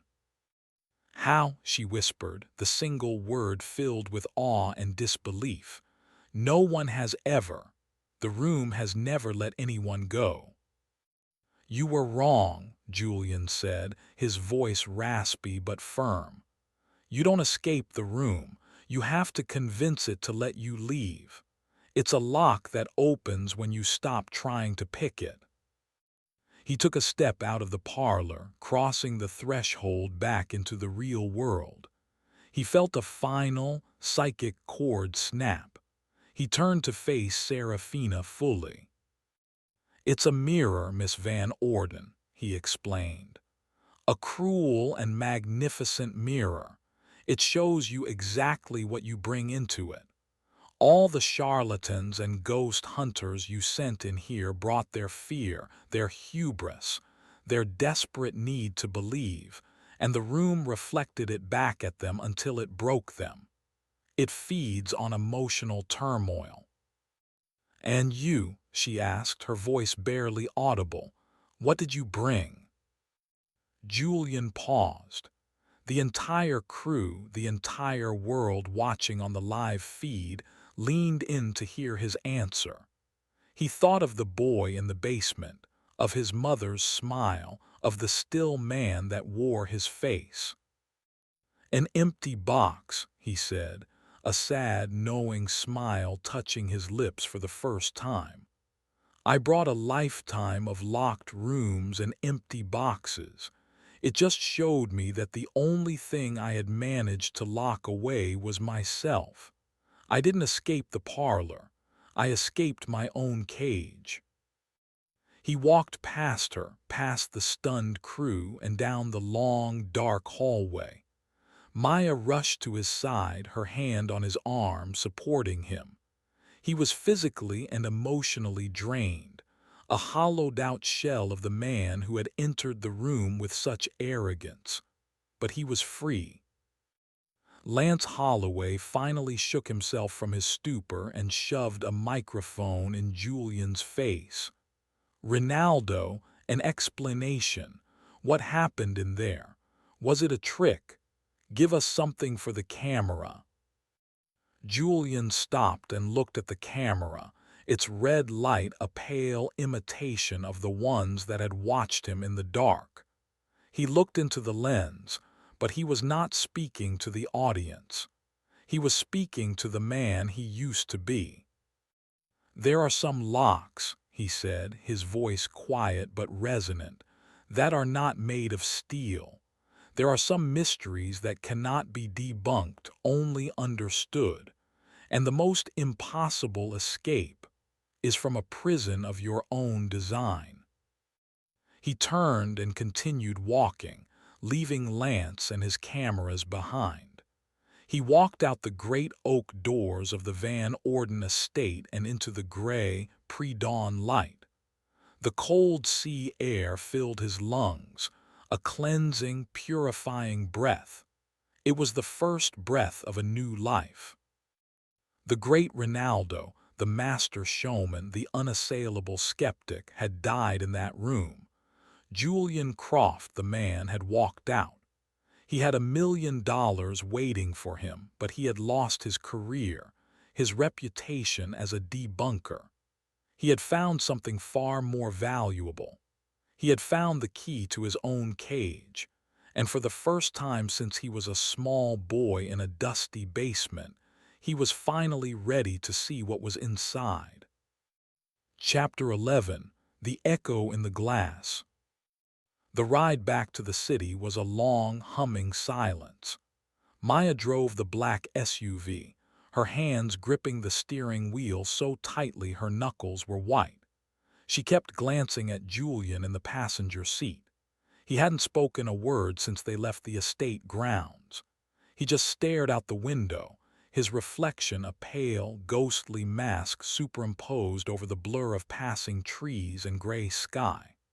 The world outside seemed muted, unreal, a cheap imitation of the vivid, terrible realities he had witnessed. The elation of his survival had evaporated within minutes, replaced by a profound, bone-deep weariness that was more than just physical exhaustion. It was the weariness of a soul that had been stretched to its breaking point and had not snapped back into its original shape. He felt thin, porous, as if the solid walls of his own identity had been replaced with a permeable membrane. "We need to call your agent," Maya said, her voice unnaturally loud in the quiet car. "We need to get ahead of this. Lance is going to spin this a dozen different ways. Rinaldo's miraculous escape, or Rinaldo's mental breakdown. We need to control the narrative." Julian continued to stare out the window. "There is no narrative," he said, his voice a low, empty rasp. "The story is over." "Over? Julian, the whole world just watched you walk into a haunted house and walk out 24 hours later after the locks you designed magically opened. This isn't the end of a story. It's the biggest story of your career. People will be talking about this for years." "Let them talk." Her frustration was palpable. This was not the man she had worked with for a decade. The Julian she knew would already be dissecting the events, formulating angles, planning the press tour. He would be reveling in the mystery, even as he claimed to have solved it. This man in the passenger seat was a stranger, a hollowed-out replica. "What happened in there?" she asked, her voice softening, pleading. "The feed cut out for the last hour. The audio was just static. We saw you talking to nothing. Then the locks opened. What did you do?"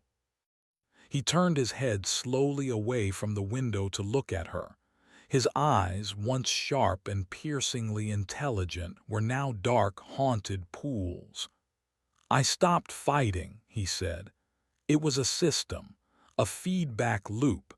It showed me what I was afraid of, so I stopped being afraid." "That's it?" Maya asked, incredulous. "You just thought your way out of a supernatural prison." "The prison wasn't the room," he said, turning back to the window. "It never is." They drove on in silence. Maya's mind raced, trying to find a rational explanation. Had he been drugged? Was it hypnosis? Had the sensory deprivation finally cracked him? She had seen the raw data from the cameras before the feed died. The temperature drops, the electromagnetic fluctuations, they were real, unexplainable but real. She had dedicated her life to the practical, the mechanical, the explainable. And now, the man who was her North Star of logic and reason was speaking in riddles and Zen koans. As they entered the city, the setting sun broke through the clouds, glinting off the thousands of windows of the downtown skyscrapers. The car was suddenly filled with a blinding, kaleidoscopic light. Julian flinched, shutting his eyes, a pained hiss escaping his lips. "It's too bright," he muttered. "It's just the sunset, Julian." He didn't answer. He kept his eyes squeezed shut until they were in the shadows of the buildings once more. Every reflection, every pane of glass felt like a threat, an opening, an eye. He could feel the city watching him, a million potential windows into the hell he had just left behind. Maya pulled into the secure garage beneath Julian's apartment building. It was a sterile, concrete bunker, a place he had always found calming in its simplicity. Now, it felt like a tomb. She killed the engine. The silence that filled the car was different from the silence in the parlor. It was a mundane silence, filled with the tick of the cooling engine and the distant hum of the building's ventilation. "You need to rest," Maya said gently. "I'll handle the press. I'll tell them you're under medical observation for exhaustion. It'll buy us a few days." Julian nodded, not trusting his voice. He felt a tremor in his hands and quickly clenched them into fists. He just wanted to go to his apartment, to his own quiet, predictable space, and lock the door. He got out of the car and walked toward the elevator, Maya a few steps behind him. He felt her worried gaze on his back. He knew he was scaring her, but he didn't know how to explain what had happened to him. How do you explain that reality is a thin, fragile veil, and you have seen it tear? He stepped into the elevator. The walls were polished chrome, a floor-to-ceiling mirror. He came face to face with his own reflection, gaunt, haunted, a stranger wearing his suit. Maya stepped in beside him, her reflection a worried ghost at his shoulder. "Julian," she began. He didn't hear her. He was staring at his own reflection, at the eyes of the man in the mirror. And for a fraction of a second, the eyes that stared back were not his own. They were the frozen, crystalline blue eyes of the starving cannibal from the Franklin expedition, filled with a desperate Arctic hunger. Julian recoiled with a choked cry, stumbling back against the rear wall of the elevator. The reflection was his again, just his own tired, terrified face. "What is it? What did you see?" Maya asked, grabbing his arm. He couldn't speak. He just shook his head, his breath coming in ragged pants. The elevator doors slid shut, sealing them in the mirrored box. He felt a primal, suffocating claustrophobia. The elevator began to rise. He was trapped again. He kept his eyes fixed on the floor, on his shoes, on anything but the walls. But he could feel the reflections. He could feel them watching him. The parlor had let him go, but it had sent a souvenir with him. It had turned every mirror in the world into a potential extension of its own cruel will. The elevator stopped at his penthouse floor with a soft chime. The doors slid open. Julian practically lunged out into the hallway, desperate for the solid, non-reflective walls of his apartment. He fumbled with his keys, his hands shaking so violently he could barely fit the key in the lock. Maya watched him, her heart breaking. The Great Rinaldo, the man with the steadiest hands in the world, the man who could pick a complex lock in the dark, underwater, couldn't open his own front door. Finally, the lock clicked. He pushed the door open and hurried inside into the darkness of his home. He did not turn on the lights. He stood in the center of his living room, surrounded by the familiar shapes of his furniture, and listened to his own frantic heartbeat. He had escaped the room, but the room had followed him home. It was in the polished chrome of the elevator. It was in the dark glass of the window overlooking the city. It was in the pupils of his own eyes. The prison was no longer a 13 by 13-foot box. It was everywhere he looked. Chapter 12. The Price of a Soul. 1 month later, Julian's world had shrunk to the size of his apartment, and his apartment had become a padded cell of his own making. Thick, black blankets were draped over the panoramic windows that had once been his pride. Sheets covered the television screen, the glass of the framed posters from his old shows, the polished surface of his granite countertops. He had even, in a fit of paranoid terror one night, taken a hammer to the large, ornate mirror in his bathroom, leaving a spiderweb of cracks that he had then covered with duct tape. He lived in a perpetual, self-imposed twilight. The world outside raged on without him. The Van Orden incident was a media sensation. Talk shows debated it endlessly. Scientists offered theories of mass hypnosis and infrasound. Psychics claimed it was a genuine spiritual event. Lance Holloway had produced a multi-part documentary series, Rinaldo, 24 Hours in Hell, which painted Julian as a tragic, broken figure, a modern Faust who had stared into the abyss and lost his mind. His agent had called 100 times, then 50, then 10. Now he no longer called at all. The Great Rinaldo was professionally, and perhaps personally, dead. Julian didn't care. His battle was a far more intimate one. The echoes, as he had come to call them, were relentless. They were fleeting, unpredictable. A glimpse of a burning London street in the reflection of a spoonful of soup.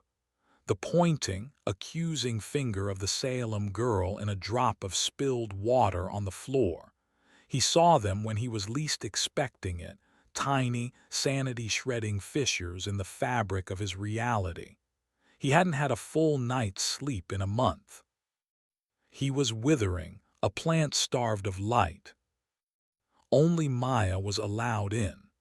She came every day, bringing groceries he barely touched and news of a world he no longer felt a part of.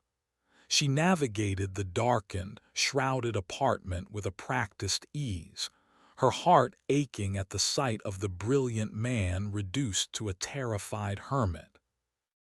"This can't go on, Julian," she said one afternoon, sitting across from him at his sheet-draped dining table. "You need help, professional help, a doctor." "A doctor can't fix this," he replied, his voice a listless monotone. He was staring at the blank wall, his focus 1,000 miles away. "They don't have medicine for a broken reality." "Then what are you going to do? Stay in here forever? Let that place win?" "It already won," he whispered. "It let me out. That was the final trick. It knew the prison outside was bigger." Before Maya could argue, the sharp, insistent buzz of the building's intercom echoed through the silent apartment. Julian jumped, a jolt of pure adrenaline. No one came here. No one but Maya. "Don't answer it," he said, his eyes wide. Maya ignored him. She walked to the wall panel and pressed the button. "Hello." A woman's voice, calm, melodic, and terrifyingly familiar, came through the speaker. "It is Serafina Van Orden. I must speak with Mr. Croft. It is a matter of the utmost urgency." Julian felt a cold dread wash over him. That voice, the silver bell tolling his doom. "Tell her I'm not here," he hissed at Maya. "Mr. Croft," Serafina's voice cut through, sharper now, desperate. "I know you can hear me, please. You are the only one who can help, the only one who understands." Maya looked at Julian, her expression questioning. He gave a sharp, negative shake of his head, but it was too late. He heard the pleading in Serafina's voice, the crack in her perfect, placid facade. He knew that whatever was happening, it was real. "Let her come up," Julian said, his voice a resigned sigh. A few minutes later, Serafina Van Orden stood in the doorway of his darkened apartment. She was no longer the poised, enigmatic heiress. Her hair was disheveled. There were dark circles under her eyes. Her elegant dress was rumpled. She looked haunted. She stepped inside, her eyes taking in the shrouded room. "I see it followed you too," she said softly.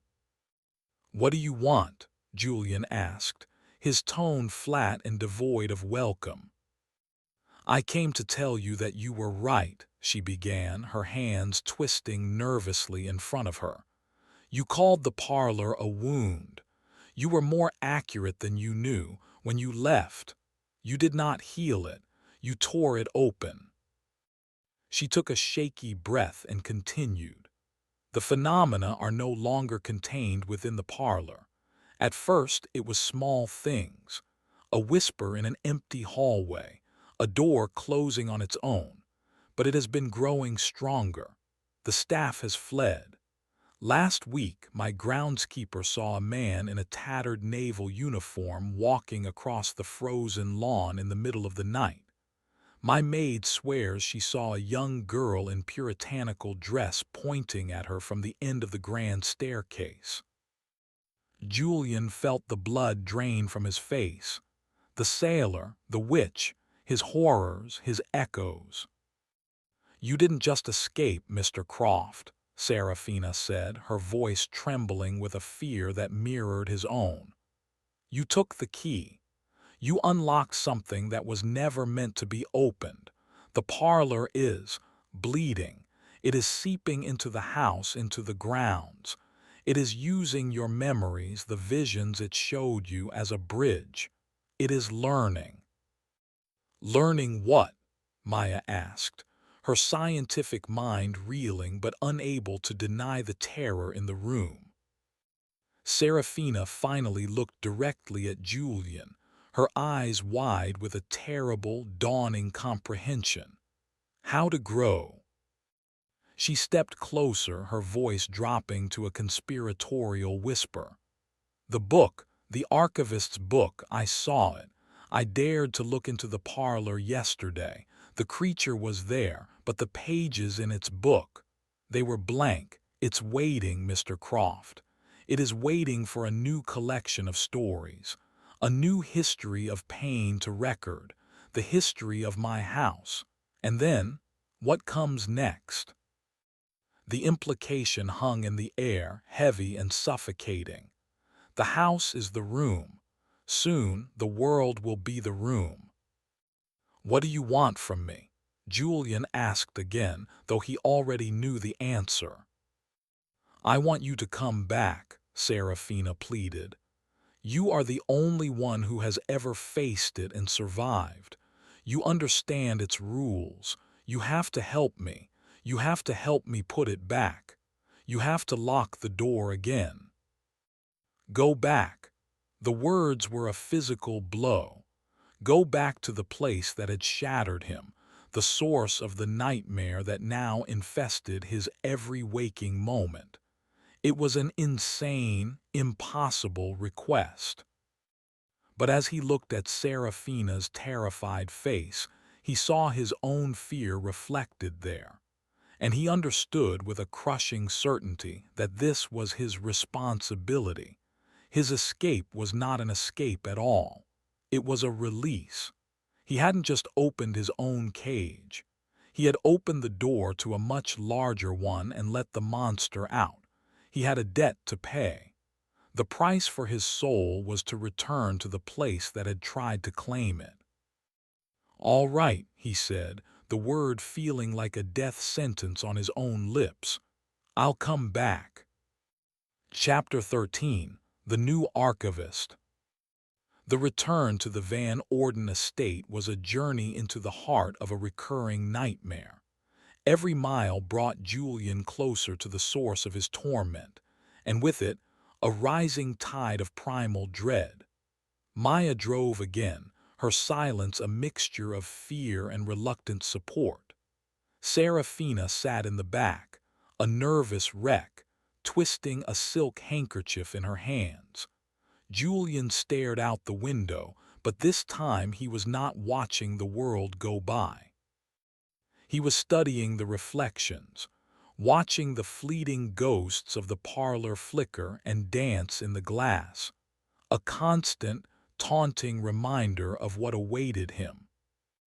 The estate, when it came into view, was profoundly changed. The disciplined severity was gone, replaced by an air of chaotic neglect. The once manicured lawns were overgrown. A few windows on the upper floors were shattered. The great iron gate hung askew on one hinge, swaying in the wind with a mournful creak. The house itself seemed to slouch, to exhale a palpable aura of malevolence that it had previously kept contained. They parked before the great oak door which stood slightly ajar. Serafina led them inside. The interior was a disaster. Furniture was overturned. The glass display cases holding the arcane artifacts were smashed, their contents strewn across the floor. The air was frigid and thick with the same smell Julian remembered from the parlor: old paper, beeswax, and the sweet metallic tang of old blood. A thin layer of gray dust, fine as grave dirt, coated every surface. It gets worse at night, Serafina whispered, her voice echoing in the cavernous foyer. The sounds, the movement. Where is it strongest? Julian asked, his voice tight. He was forcing himself into the role of the expert, the specialist, a desperate defense against his own mounting terror. Everywhere, Serafina said with a helpless gesture. But it all seems to radiate from the back hallway, from the parlor. They walked through the desecrated house, their footsteps echoing in the oppressive silence. Julian could feel it, the porous, weakened veil between realities. It was thin here, stretched to the breaking point. He could feel the pressure of things on the other side. They reached the hallway. The door to the unstable parlor stood wide open. It was a black, gaping maw in the wall. The stale, dead air that emanated from it was colder than the rest of the house, a current of pure, psychic cold. "I have to go in alone," Julian said, stopping Maya with a hand on her arm. "This is between me and the room." "Julian, no," she pleaded. "You can't. Look at what it did to you last time." "Last time I was its prisoner," he said, his gaze fixed on the black rectangle of the doorway. "This time, I'm its keeper." He took a deep breath and stepped across the threshold, back into the room that had broken him. The change was immediate and profound. The parlor was not the empty, waiting stage he had left. It was alive. The air was thick and humming with a discordant energy, a symphony of whispered agonies. The wallpaper was a writhing, chaotic tapestry of 1,000 horrors at once, fires, floods, plagues, and battles all overlapping in a mad, impossible collage. The archivist was not in the corner. It stood directly in the center of the room where he had placed his chair. It was taller, somehow more solid, its dusty form crackling with a barely contained power. Its great book was open, held forth in its skeletal hands. But as Seraphina had said, the translucent pages were stark white, blank, waiting. And beside it stood the other one, the thing that had once been the still man. It was no longer a perfect reflection of Julian. It was a grotesque, shifting amalgam of all the parlor's victims. Julian saw the starved face of the sailor merge with the terrified eyes of the Salem girl, her features then dissolving into the blank, screaming mask of an ash cast from Pompeii. It was a column of fluid, unending suffering, a monument to every soul the room had ever touched. The chaotic thing turned its multitude of faces toward Julian. A voice emerged, not one, but 100, all speaking at once, a cacophony of pain and rage. The witness, Returns. "I came to close the door," Julian said, his voice shaking but holding firm. The chorus of voices laughed, a sound like grinding stone and shattering glass. "The door cannot be closed. The key was turned. You are the key. You showed us the way out. The house is the room now. Soon the world will be the room." Julian stared at the creature, his mind racing. He hadn't escaped. He hadn't won. He had been promoted. He had graduated. By understanding the room's nature, by accepting its horrors, he had inadvertently proven himself worthy of a new role. "What do you want?" he demanded. The archivist took a slow, deliberate step forward.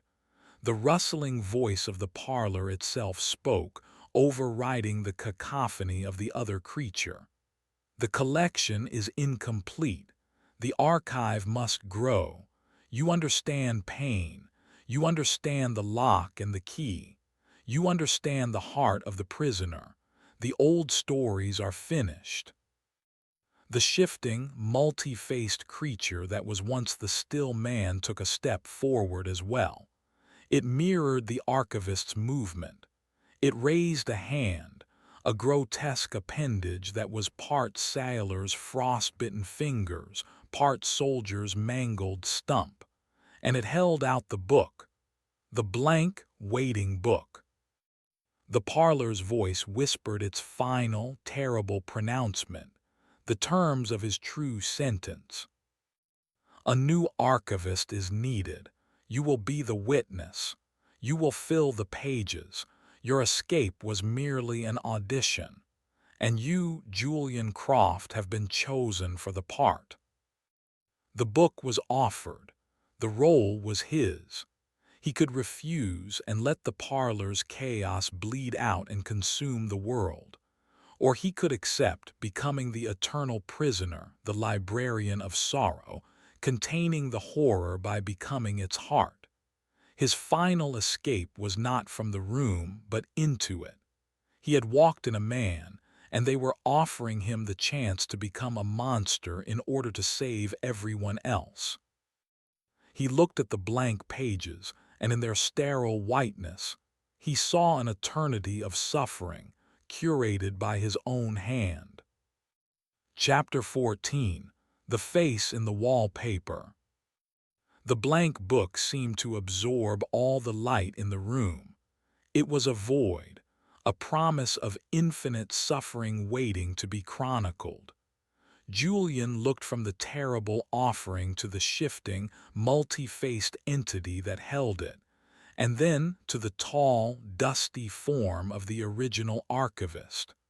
The parlor held its breath, waiting for his answer. Outside in the hallway, Maya and Serafina could only watch in horror. They could not hear the voices, but they could see the terrifying tableau. Julian standing before two impossible creatures, the air in the doorway shimmering with a sick, oppressive energy. He had a choice, a monstrous, impossible choice. Let the world become a prison or make this prison his world. His life flashed before his eyes, not the grand escapes and the roaring crowds, but the quiet moments. The boy in the basement, obsessively building locks. The arrogant man who pushed away love because he couldn't control it. The hollowed-out survivor who covered his mirrors. It was a life defined by cages, both real and metaphorical. Perhaps this was the only ending that made sense. To become the ultimate keeper of the ultimate cage. He thought of Maya, of her loyalty, her fierce, protective friendship. He thought of the billions of people outside, living their lives in blissful ignorance of the wound in reality that was threatening to bleed all over them. They were all trapped in their own small parlors of grief and fear. They didn't need another, larger one consuming them. His father's voice from the dream echoed one last time. What are you so afraid of? He wasn't afraid of the horrors anymore. He wasn't afraid of being alone.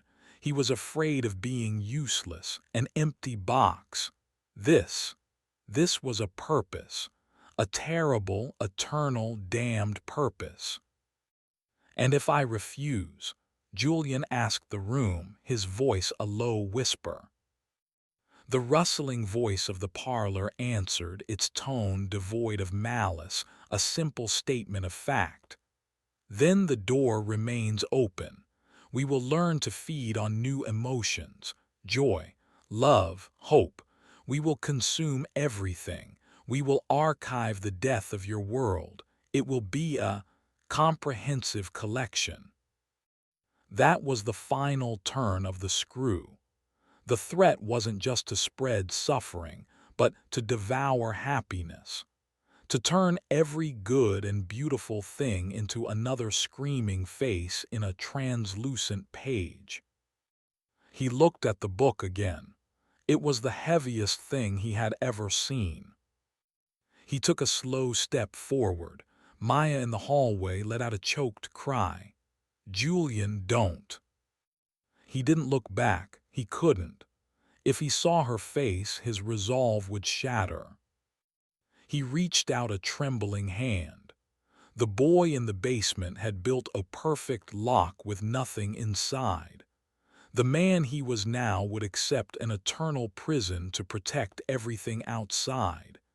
It was a final, perfect act of penance and of love.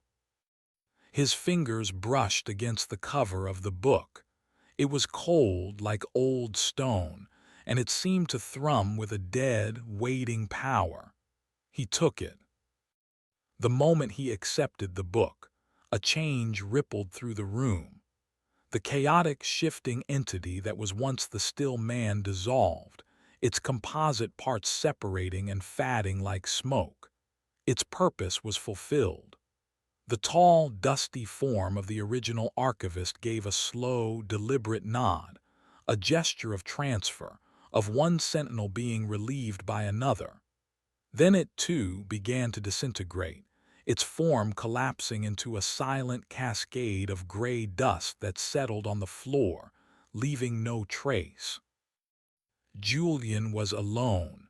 He stood in the center of the room, holding the book. He was the archivist now. He was the heart of the parlor. He turned and walked to the doorway.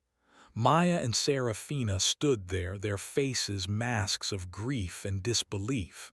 He looked at Maya, and for the first time since he had left the room, his eyes were clear. The haunting was gone. The fear was gone. He was no longer a broken man. He was a monument. "You have to close the door," he said, his voice calm, imbued with a strange, ancient authority that was not his own. "From the outside, it will lock. It won't open again as long as I'm in here." "No," Maya sobbed, reaching for him. "We'll find another way." "There is no other way," he said, and his voice held the terrible finality of truth. "This is the only escape for you, for everyone." He gave her a small, sad smile. "My greatest trick, the vanishing act." He took a step back into the shadows of the parlor. "Live a good life, Maya. Build things that open. Don't be afraid of what's inside." With that, he gently pushed the great, dark door. It swung shut with a heavy, final groan. On the other side, Maya and Serafina heard the resonant clack of a dozen locks, both physical and metaphysical, engaging at once. The hallway, which had been unnaturally cold, instantly returned to a normal temperature. The oppressive, malevolent aura that had filled the house vanished, sucked back into the now sealed room. The wound was closed. Maya threw herself against the door, pounding on it with her fists, screaming his name. But there was no answer. There was only the dead, impassive silence of old wood. Chapter 15, Epilogue. 1 year later, the Van Orden estate was sold. The new owners were a cheerful young family with children, and they were never troubled by so much as a single creak in the night. The house was just a house. Serafina Van Orden donated her entire fortune to charities dedicated to mental health and disappeared from public life. Maya Jensen quit the world of magic and theatrics. She became an engineer for an architectural firm, designing public libraries and community centers, places that let people in. She never married, and she never spoke of what happened at the estate. But sometimes, late at night, she would look at her reflection in a dark window and whisper a name, a final goodbye to the bravest man she had ever known. No one ever knew what happened to the Great Rinaldo. He became a legend, a mystery for a new generation of debunkers and believers to argue over. His disappearance was his ultimate legacy. But in a quiet, forgotten room, unmoored in time and space, a silent figure stands in the center of the floor. He is tall, and his form is indistinct, as if made of compressed dust and memory. He holds a great, heavy book in his hands. He is the guardian. He is the prisoner. He is the archivist. He turns a translucent page, revealing a new screaming face. He watches a new, terrible moment in history unfold through the impossible window of the door. He is the eternal witness. It is his penance and his purpose. And sometimes, in the darkest, quietest moments, he will look at the floral wallpaper. And there, amongst the crimson roses and the thorny vines, he can almost see a faint, new image forming. The face of a woman he once loved, humming a gentle lullaby. A small, sad mercy in his eternity of sorrow. A single, beautiful, unlocked memory in the heart of the final, perfect cage. The end.